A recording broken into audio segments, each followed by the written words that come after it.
সূরা আল হাশর। বিসমিল্লাহির রহমানির রহিম। রহমান রহিম আল্লাহ তাআলার নামে। আসমান সমূহ ও জমিনে যা কিছু আছে তারা সবাই আল্লাহ তাআলার পবিত্রতা ও মাহাত্ম্য ঘোষণা করছে। আল্লাহ তাআলা মহাপরাক্রমশালী ও প্রজ্ঞাময়। তিনি হচ্ছেন সেই মহান সত্তা যিনি আহলে কিতাবদের মাঝে যারা আল্লাহকে অস্বীকার করেছে তাদের প্রথম নির্বাসনের দিনেই তাদের নিজ বাড়িঘর থেকে বের করে দিয়েছিলেন। অথচ তোমরা তো একথা কল্পনাও করনি যে ওরা কোনদিন এ শহর থেকে বেরিয়ে যাবে। তারা নিজেরাও চিন্তা করেনি। তারা তো বরং ভেবেছিল তাদের দুর্ভেদ্য দুর্গগুলো তাদের আল্লাহ তাআলার বাহিনী থেকে বাঁচিয়ে দেবে। কিন্তু তাদের উপর এমন এক দিক থেকে আল্লাহর পাকড়াও এসে তাদের ধরে ফেলল যা ছিল তাদের কল্পনার বাইরে। আল্লাহ সে পাকড়াও তাদের অন্তরে প্রচন্ড ভীতির সঞ্চার করল। ফলে তারা নিজেদের হাত দিয়েই এবং কিছু কিছু ক্ষেত্রে মোমেনদের হাত দিয়ে নিজেদের বাড়িঘর ধ্বংস করে দিল। অতএব হে চক্ষুষ্মান ব্যক্তিরা, এদের নির্বাসনের ঘটনা থেকে তোমরা শিক্ষা গ্রহণ করো। যদি আল্লাহ তাআলা ওদের উপর নির্বাসিত করার সিদ্ধান্ত বসিয়ে না দিতেন তাহলে আগের জাতিসমূহের মতো তিনি তাদের এ দুনিয়ায় রেখেই কঠোর শাস্তি দিতে পারতেন। অবশ্য তাদের জন্য পরকালে জাহান্নামের আগুন তো প্রস্তুত রয়েছেই। ওটা এজন্যই রাখা হয়েছে যে তারা আল্লাহ তাআলা ও তার রাসূলের সুস্পষ্ট বিরুদ্ধাচরণ করেছিল। আর যে কেউই আল্লাহর বিরোধিতা করে তার জানা উচিত আল্লাহ তাআলা শাস্তি দানের ব্যাপারে অত্যন্ত কঠোর।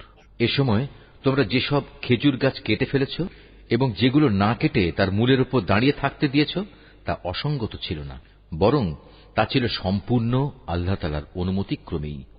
আর আল্লাহ তাআলা অনুমতি এ কারণেই দিয়েছেন যেন তিনি এ দ্বারা নাফরমানদের অপমানিত করতে পারেন। এ ঘটনার ফলে আল্লাহ তাআলা যেসব ধন সম্পদ তাদের কাছ থেকে নিয়ে তার রাসূলকে দিয়েছেন তা ছিল তাঁরই একান্ত অনুগ্রহ। তোমরা তো এগুলো পাওয়ার জন্য কোনো ঘোড়ায় কিংবা উষ্ট্রে আরোহণ করে যুদ্ধ করনি। আসলে আল্লাহ তাআলা যার উপরই চান তার উপরেই তার রাসূলকে কর্তৃত্ব প্রদান করে থাকেন। আর আল্লাহ তাআলা সর্ববিষয়ের উপরই শক্তিমান।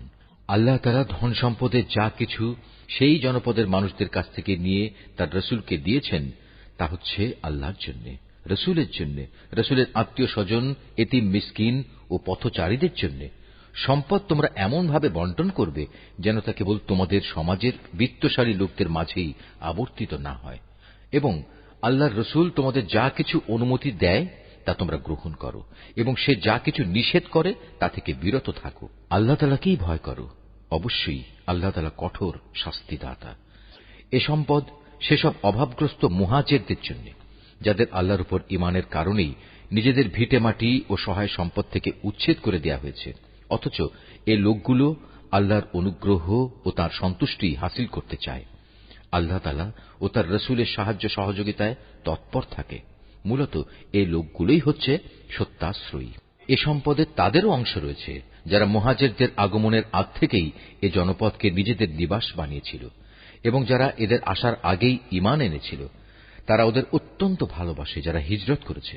রাসূলের পক্ষ থেকে তাদের মুহাজির সাথীদের যা কিছু দেয়া হয়েছে সে ব্যাপারে তারা নিজেদের অন্তরে তার কোন রকমের প্রয়োজন অনুভব করে না। শুধু তাই নয়, তারা তাদের মুহাজির সাথীদের প্রয়োজনকে সর্বদাই নিজেদের প্রয়োজনের উপর অগ্রাধিকার দেয়, যদিও তাদের নিজেদেরও অনেক অভাবগ্রস্ততা রয়েছে।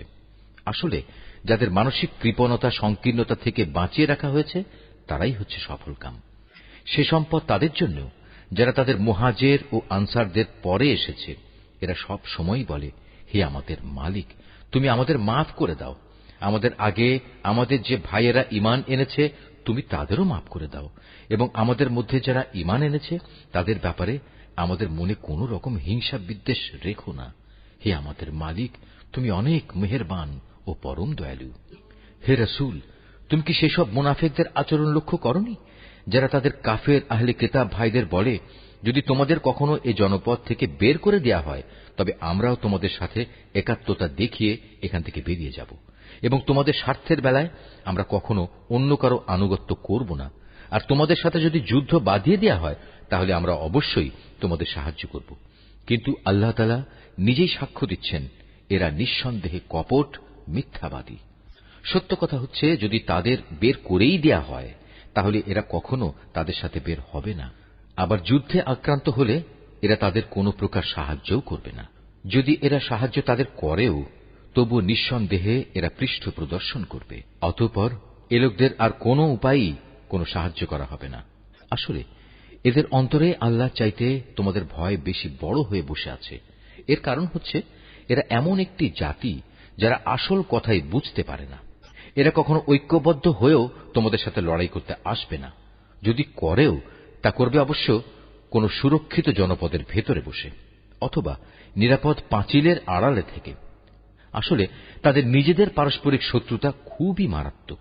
তুমি তো এদের মনে করো এরা ঐক্যবদ্ধ, কিন্তু মোটেই তা নয়। এদের অন্তর হচ্ছে শতধা বিচ্ছিন্ন, কেননা এরা হচ্ছে নির্বোধ সম্প্রদায়। এদের অবস্থাও সেই আগের লোকদের মতো, যারা মাত্র কিছুদিন আগে নিজেদের কৃতকর্মের পরিণাম হিসেবে বিতাড়িত হবার শাস্তি ভোগ করেছে। তাছাড়া পরকালেও এদের জন্য কঠিন আযাব রয়েছে। এদের আরেকটি তুলনা হচ্ছে শয়তানের মতো।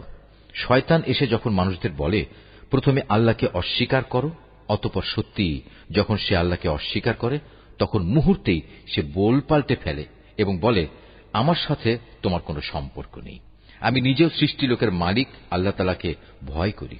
অতঃপর শয়তান ও তার অনুসারী এ দুজনের পরিণাম হবে জাহান্নাম। সেখানে তারা চিরদিন থাকবে, আর এটাই হচ্ছে জালেমদের শাস্তি। হে মানুষ, তোমরা যারা ঈমান এনেছ আল্লাহ তাআলাকে ভয় করো। তোমাদের প্রত্যেকেরই উচিত ভালো করে লক্ষ্য করা যে আগামীকাল আল্লাহর সামনে পেশ করার জন্য সে কি আমলনামা পেশ করতে যাচ্ছে। তোমরা আল্লাহকে ভয় করতে থাকো। অবশ্যই তোমরা যা কিছু করছো আল্লাহ তাআলা তার পূর্ণাঙ্গ খবর রাখেন। তোমরা তাদের মতো হয়ো না যারা দুনিয়ার ফাঁদে পড়ে আল্লাহকে ভুলে গেছে এবং এর ফলে আল্লাহ তাআলাও তাদের নিজ নিজ অবস্থা ভুলিয়ে দিয়েছেন। আসলে এরা হচ্ছে আল্লাহর নাফরমান। জাহান্নামের অধিবাসী ও জান্নাতের অধিবাসীরা কখনো এক হতে পারে না। জান্নাতবাসীরা অবশ্যই সফলকাম। আমি যদি এ কোরআন কোন পাহাড়ের উপর নাজিল করতাম তাহলে তুমি অবশ্যই তাকে দেখতে কিভাবে তা বিনীত হয়ে আল্লাহর ভয়ে বিদীর্ণ হয়ে পড়ে।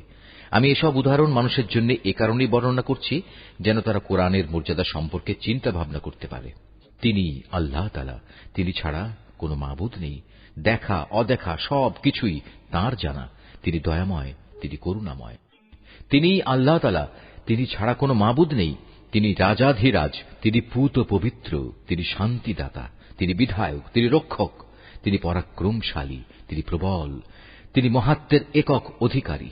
তারা যেসব ব্যাপারে আল্লাহর সাথে শিরক করছে আল্লাহ তাআলা সে সব কিছু থেকে অনেক পবিত্র।